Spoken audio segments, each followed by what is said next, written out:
প্রতিষ্ঠা দিবসকে সামনে রেখে এক আলোচনা সভা অনুষ্ঠিত হয় মঙ্গলবার। এদিন সংগঠনের সাবরুম কার্যালয়ে কৃষকদের বিভিন্ন সমস্যা, কৃষিক্ষেত্রে বর্তমান পরিস্থিতি এবং সংগঠনের ভবিষ্যৎ কর্মসূচি নিয়ে আলোচনা হয়। সেখানে উপস্থিত ছিলেন সারা ভারত কৃষক সভার রাজ্য কমিটির সহসভাপতি নারায়ণ কর, সংগঠনের সাবরুম মহকুমার সম্পাদক সুভাষ নাথ সহ আরও অনেকে। পরে সাংবাদিক সম্মেলন করে কৃষকদের অধিকার ও স্বার্থ রক্ষার ধারাবাহিকভাবে আন্দোলন, সংগ্রাম ও কৃষকদের বিভিন্ন দাবি দাওয়া নিয়ে আলোচনা করেন নেতৃত্ব।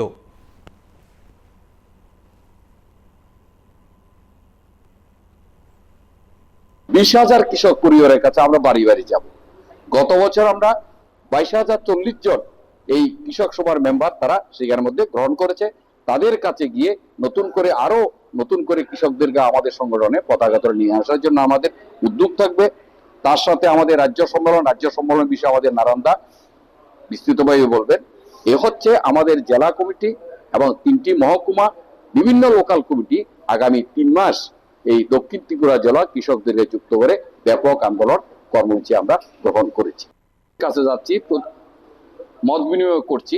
এই সমগ্র বিষয়ের ভিত্তিতে আমরা স্থানীয় এই দাবিগুলোর ভিত্তিতে একদম বিএলডব্লিউ স্টোর, পঞ্চায়েত এবং সুপারিনটেন্ডেন্ট অফ এগ্রিকালচার, বিডিওর কাছে গিয়ে আমরা জুলাই এবং আগস্টের দিকে জেলা ভিত্তিক একটা ব্যাপক আন্দোলনের কর্মসূচি আমরা গ্রহণ করেছি। ইতিমধ্যে আজকো সেমিনারের থেকে আমরা সিদ্ধান্ত নিয়েছি সাবরুমের প্রত্যেকটা কৃষকদেরকে যুক্ত করে এই একটা ব্যাপক আন্দোলনের জন্য আমরা সিদ্ধান্ত গ্রহণ